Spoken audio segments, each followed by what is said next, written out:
Times network ద్వారా గుర్తించబడ్డ India's number 1 varicose veins hospital Avis ని సంప్రదించండి. నమస్తే, వెల్కమ్ టు సుమన్ టీవీ. నేను మీ విష్ణు.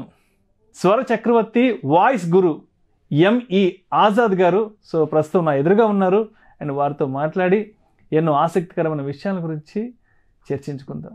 కౌసల్య సుప్రజ రామపూర్వ సంధ్య ప్రవర్తతే అని వస్తారు కదా.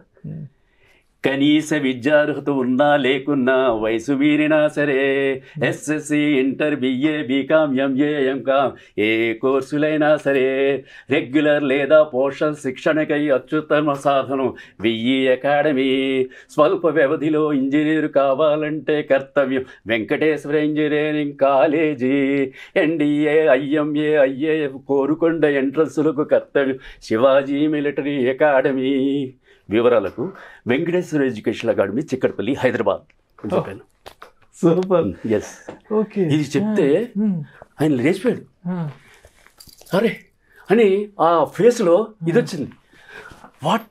వాట్ మీ పేరేంటి అన్నాడు. ఆజాద్ అన్న. ఏంటిది అసలు వెంకటేశ్వరి చిక్కడపల్లి రండి అంటారు తప్ప ఇక ఈ కోర్సులోనే ఆ కోర్సులోనే అంటారు. ఇంత ఇది వచ్చిందంటే రియల్లీ గ్రేట్ అండి. రేపే రేడియోలో వేయండి అన్నాడు. రేడియోలో వేయడం తెలియదు నాకు. మొదటి గలం అదే. అంతే. నేను స్టార్ట్ చేసింది 1000 రూపీస్. స్టూడియోకి వెళ్ళి అక్కడ రికార్డింగ్ 250 రూపాయలు స్టూడియో రెంట్. అక్కడికి వెళ్ళి రికార్డ్ చేసి స్పూల్ ఉంటుంది చక్రంలో. అప్పుడు చక్రాలు. అవునవును, చక్రాలు కదా. ఇప్పుడు చిప్పులు గిప్పులు అన్నీ వచ్చాయి కానీ చక్రాలు ఉండి ఆ చక్రం చక్రం 70 రూపాయలు. 250, 70. అంటే నేను చార్జ్ చేసిన దానికి 1000. వెళ్ళి స్టూడియోలు చేసి తెచ్చి టేప్ రికార్డ్ ఒకటి ఆయన దగ్గర తీసుకొని అందులో వినిపించాను. వినిపిస్తే అతను చాలా హ్యాపీ ఫీల్ అయిపోయి రేడియోలో వేసేయండి అన్నాడు. నెక్స్ట్ డే నుంచి మొదలైపోయింది అది. మార్నింగ్ రావటం అక్కడ కాంప్లిమెంట్ ఏంటంటే ప్రతి శనివారం సుప్రభాతం వినేవాళ్ళమి, కానీ ఇప్పుడు రోజు సుప్రభాతం వినిపిస్తున్నట్టుంది అని కాంప్లిమెంట్ వచ్చింది. అది నాకు అక్కడ ప్రొడ్యూసర్ పిలిచి, కంగ్రాట్స్ ఆజాద్, నీకు మంచి నేమ్ వచ్చింది ఈ స్పాట్ వల్ల అని చెప్పడం జరిగింది. ఇది అక్కడి నుంచి ఆ తర్వాత యేసు చరితం అనే సీరియల్ ప్రారంభం మొదలైంది. సో ఇందులో యేసు ప్రభు వాయిస్ చెప్పేవాళ్ళు ఎవరు ఈ గ్రూప్లో అని అడిగితే అక్కడ ఎవరైతే స్క్రిప్ట్ రాస్తున్నాడో ఎర్భం ప్రభాకర్ రెడ్డి గారని ఆయన, సార్ దీనికి యాప్ట్ ఆజాద్ గారు వాయిస్ అండి అని చెప్పడం జరిగింది. అంటే అక్కడ పెద్దోళ్ళు అందరూ ఫాదర్స్, బిషప్లు అందరూ కూర్చొని ఉన్నారు. ఒక స్క్రిప్ట్ ఒక లైన్ చదువు అన్నారు. అంటే నేనే మార్గం, నేనే సత్యం, నేనే జీవమునై ఉన్నాను, బిడ్డలారా పరిశుద్ధాత్మతో మీరు చేసిన ప్రార్థన ఆలకించి. అది ఉంది డైలాగ్. అది చదివేశాను. వావ్, రైట్, ప్రొసీడ్ అన్నాడు. వెంటనే స్టూడియోలోకి వెళ్ళి ఎంతో ధైర్యంగా నిలబడి వాళ్ళ పక్కన నిలబడి మాట్లాడడం అంటే డేర్ కావాలి కదా. కూర్చొని చదివాను. అందరూ ఏరా నువ్వు విజయ్ చంద్రలాగా చెప్పేస్తున్నావు నువ్వు. మీరు చెప్తుంటే కూడా నాకు అదే ధ్వనించింది. విజయ్ చంద్రలాగా చెప్పారు. అప్పుడు కరుణామయుడు ఇది నడుస్తుంది అక్కడ సినిమా. విజయ్ చంద్రలా చెప్పారా నువ్వు అంటే, సార్ నిజంగా నేను ఎవరిని అనుకరించలేదు, లేదు నా ఇలా చెప్పాలనుకున్నా అని చెప్పాను. అప్పుడు రైట్. అక్కడి నుంచి ఇంకా 8 సంవత్సరాలు అక్కడ చెప్పడం జరిగింది. ఈ మధ్యలో అడ్వర్టైజ్మెంట్స్ మొదలు పెట్టాను. ఏంటి, లింటాస్, ఆర్కే స్వామి, ముద్ర, అక్షర, సౌభాగ్య, టిఎంఐ, ఉల్కా, మాబోజల్ ఇలాంటి పెద్ద ఏజెన్సీస్కి నన్ను పిలవడం జరిగింది. అడ్వర్టైజింగ్ ఏజెన్సీ వాడు ఒక రైటర్ని పిలుస్తాడు, ఒక ఆర్టిస్ట్ని పిలుస్తాడు, ఒక ఫిమేల్ ఆర్టిస్ట్ని పిలుస్తాడు, వాయిస్ ఓవర్ ఆర్టిస్ట్ని పిలుస్తాడు. వీళ్ళందరినీ పిలుచుకొని వాళ్ళతో రాయించి 3-4 స్క్రిప్ట్లు రాయించి అది రికార్డ్ చేయడానికి స్టూడియోకి వెళ్తాడు. అవన్నీ చేసుకొని వచ్చి వీళ్ళకి వినిపిస్తే అది నచ్చుతుంది, నచ్చకపోద్ది. కానీ ఆజాద్ అలా కాదు. ఆజాద్ ఏం చేసేవాడంటే ప్రొడక్ట్ పేరు వినేవాడు, అక్కడికక్కడే రాసేవాడు. అమ్మాయి ఇది మాట్లాడుతుంది, అబ్బాయి ఇది మాట్లాడతాడు, వాయిస్ ఓవర్ ఇది మాట్లాడతాడు అని చెప్పి 3 వాయిస్లు నేనే చెప్పేసేవాడిని. అరే very good, go for recording అనేవాడు. 5-6 మంది చేసే పని మీరు ఒక్కరు చేసేవాళ్ళు. చేశాను. అదే నాకు అడ్వాంటేజ్ అయింది. అంత పెద్ద ఏజెన్సీలోకి వెళ్ళడానికి కారణం అదే. స్క్రిప్ట్ నేనే, వాయిస్లు నేనే, స్టూడియోకి వెళ్ళి రికార్డ్ చేసి అది నా పని. అంటే వాళ్ళకి ఎంత తగ్గిపోయిందండి. వాడు ఏం చేస్తాడు, 15,000 ఎంతో అనేస్తాడు, నేను 5,000లో కంప్లీట్. ఆర్టిస్టులందరికీ ఇవ్వాలి కదా. అందుకు ఇంత పెద్ద పెద్ద ఏజెన్సీస్లో నన్ను పిలవడం జరిగింది. అందులో లింటాస్కి బాగా పనిచేశాను, ఆర్కెస్ట్రాకి బాగా పనిచేశాను, మాబోజులకు చేశాను, ఉల్కాకి చేశాను, ఎవరెస్ట్కి చేశాను, లీడ్కి చేశాను, రామోజీ ఫిలిం సిటీకి చేశాను.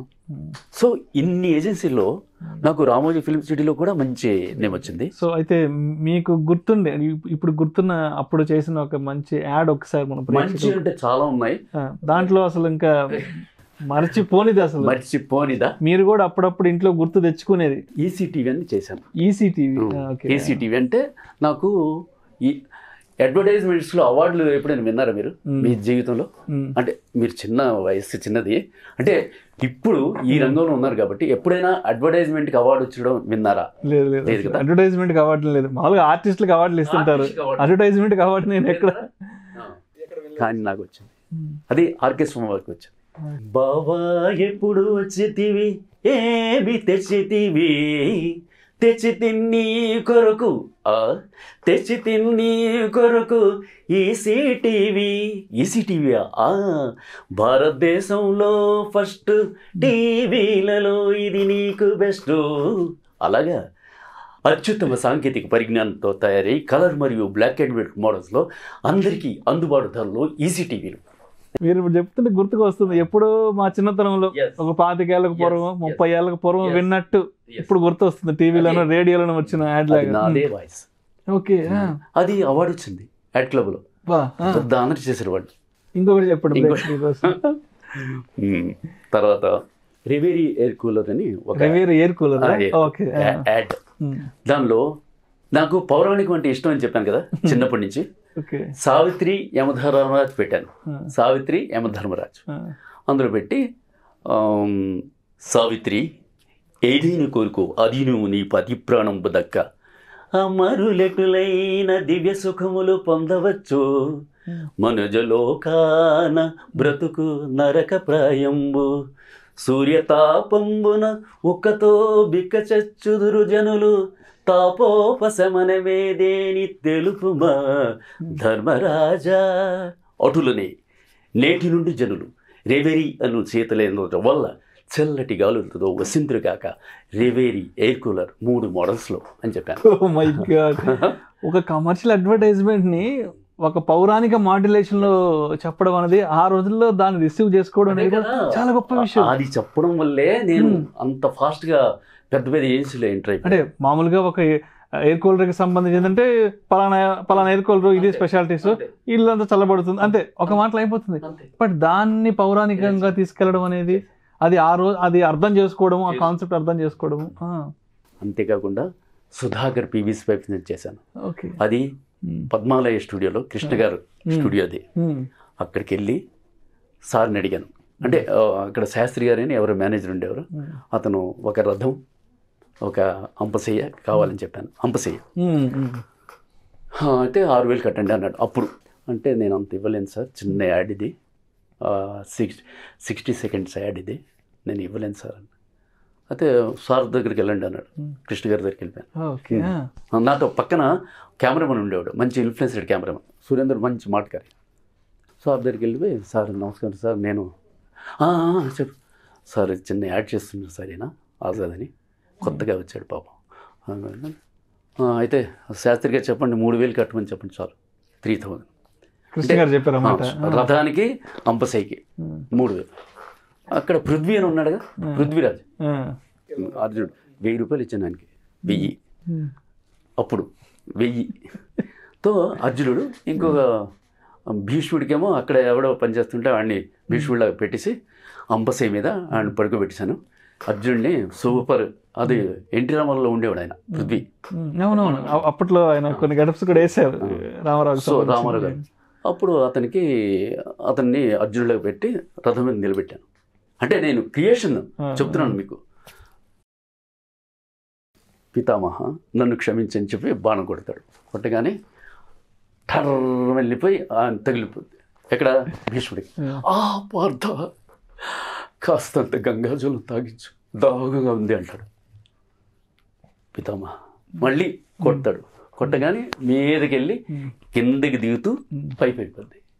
సుధాకర్ బీబీసీ పైప్ అయిపోద్ది. పైపులోంచి వాటర్ వచ్చి ఇక్కడ భీష్ముడి నోట్లో పడుతుంది. మాకు బాగా తెలిసిన రోజుల్లోనే, మాకు బాగా ఊహ తెలిసిన రోజుల్లోనే నాడు పాతాళ గంగను ప్రార్థించడం పార్థుని బాణాలకే సాధ్యం. నేడు ధారాళమైన నీటిని అందించడం సుధాకర్ పీవీసీ పైపులకే సాధ్యం. ధారాళమైన నీటికి పుష్కలమైన పంటకు సుధాకర్ పీవీసీ పైపులు, ఫిట్టింగులు మరియు డ్రిప్ ఇరిగేషన్ సిస్టమ్. శ్రీ మీలా సత్యనారాయణ మోక్షగుండ విశ్వేశ్వర అవార్డు గ్రహీత సుధాకర్ అధినేత. దశాబ్దాల అనుభవంతో ఆధునిక సాంకేతిక పరిజ్ఞానంతో తయారైనవి Sudhakar group of industries, Suryapet వారి విశిష్ట ఉత్పాదనలు అని చెప్పాను. దీనికి అవార్డు. సో ఇవి నా జీవితంలో ప్రతీదీ మైల్ స్టోన్. అప్పటికి కొంచెం వచ్చేస్తున్నాను. ఇంకొక యాడ్ చెప్పడం, ఇంకా షార్క్ హవాయి చెప్పులు అని ఒక యాడ్ వచ్చింది. షార్క్ హవాయి చెప్పులు. అతను కేరళ క్లయింట్ చెన్నైలో దగ్గర, నేను వచ్చేస్తాను అక్కడికి అని చెప్పాడు. అక్కడికి వెళ్ళిపోయాం. అయితే ఎక్వేరియం, మోహన్ స్టూడియోలో ఎక్వేరియం పెట్టాం. సాగర్ కన్య అందులో తిరుగుతుంటుంది ఎక్వేరియంలో. కడలిలోని అద్భుతాలు తిలకించండి తీరాన, సముద్రానికి రాణి సాగర్ కన్య. షార్క్ చేపలు ఆమె ప్రియనేస్తాలు. వచ్చిందామె ఒకనాడు తీరానికి, కానీ మోపలేకపోయింది గరుకు తిన్నెల మీద తను సుట్టి మెత్తని పాదాలు. వచ్చాయి అప్పుడు షార్క్స్ ఆమె సహాయానికి. షార్క్ సుప్రీం, షార్క్ సంజారి, shark plus, a product of Excel rubber Kerala. ఇది యాడ్.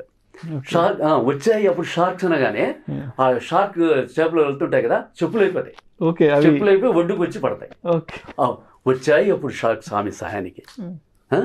మై ఫేవరెట్ షార్క్స్ అంది ఆ సాగర్ కన్య ఆనందంతో. షార్క్స్ అది ఇలా చేసాం. తర్వాత చందన బ్రదర్స్లో సత్య ఏమీ ఆలక, స్వామి మీ ప్రియసకి నేనా లేక ఆ రుక్మిణ్యా? నువ్వే. మరి ఆమెకేమో అంత మంచి చీర తెచ్చారు, నాకేమో అది చందన బ్రదర్స్లో కొన్న చీర. నాకు చందన బ్రదర్స్లో కొన్న చీరే కావాలి. ఆ చీర ఎందుకంటే సొంత మగ్గాలపై తయారీ, వివాహాది శుభకార్యాలు కావాల్సిన అన్ని రకాల పట్టుజరి ఫ్యాన్సీ చీరలు మరియు మగవారి హుందాతనాన్ని పెంచే షూటింగ్, షర్టింగ్ మరియు డ్రెస్ మెటీరియల్ ఇచ్చేయండి. చందన బ్రదర్స్, చిక్కడపల్లి, హైదరాబాద్.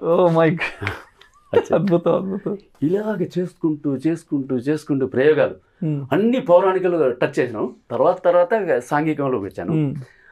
అసలు ఆజాద్ అనగానే పౌరాణికం అని ఇది తెచ్చుకున్నాను నేను. కమర్షియల్ యాడ్స్కి, బిజినెస్ యాడ్స్కి ఒక పౌరాణికాన్ని జత చేసి ప్రేక్షకుల్లోకి తీసుకెళ్ళి సక్సెస్ కాగలిగారు నిజంగా. ఆ రోజుల్లో బయటకు వచ్చినప్పుడు వాళ్ళు అప్లాస్ చేస్తుంటారు కదా, ఎంత హ్యాపీ అంటే అసలు నేను వెళ్ళిపోయి ఉంటే ఇవన్నీ చేయగలిగాను. అప్పుడు ఒకసారి అన్నాను కదా, చాలా ఫీల్ అయిపోయాను నేను. ఇప్పుడు దాకా ఎలా సక్సెస్ అయ్యాం మాట్లాడుకున్నాం కదా. సో దీనికంటే ముందు ఉద్యోగ అవకాశాల కోసం ప్రయత్నిస్తున్నప్పుడు, అవకాశాలు సరిగ్గా రాని సమయంలో ఎప్పుడైనా ఫీల్ అయ్యారా, అబ్బా అనవసరంగా అమ్మా నాన్నని విడిచిపెట్టి వైజాగ్ నుంచి వచ్చాను? అంటే నాకు 2 జతలు బట్టలండి. బట్టలు 2 జతలు బట్టలు, ఒకటి ఒంటి మీద, ఇంకొకటి దండం మీద. అంతే. అలా జరిగింది నాకు. మంచి ఉన్నత కుటుంబం, నాన్నగారు మంచి పొజిషన్లో ఉన్నారు కదా. సో ఆయన అంటే మీరు అంటే ఆయనకి ఇష్టమైన ఉద్యోగంలో ఉండాలని అనుకున్నారు ఆయన కూడా. అంటే మీరు ఏదైనా ఇన్స్పెక్టర్ కావాలనుకున్నారు, ఆయనకి సమానంగా ఉండే ఉద్యోగంలో మిమ్మల్ని తీసుకురావాలనుకున్నారు. బట్ మీరేమో ఈ సినిమా అంటూ, ఈ డబ్బింగ్ అంటూ వచ్చేసేసారు కదా. సో అంటే ఇక్కడికి వచ్చి మిమ్మల్ని మీరు ప్రూవ్ చేసుకున్న తర్వాత, ఎప్పుడైతే నేను ప్రూవ్ చేసుకున్నానో అప్పుడు లేరు నాన్నగారు. నాన్నమ్మని అమ్మ అంటాను నేను, ఆమె కూడా లేరు. నా ఫ్లరిష్మెంట్ చూడలేదండి వాళ్ళు. ఈ సక్సెస్ మొత్తం ఇంట్లో వాళ్ళు ఎవరు చూడలేదు. కష్టాలు అన్నీ వాళ్ళు చూశారు, నా కష్టాల వరకే చూశారు. నేను ఫ్లరిష్ అయ్యి వాళ్ళని ఇంకా తెచ్చేద్దాం అన్న దీంట్లో వాళ్ళు వెళ్ళిపోయారు.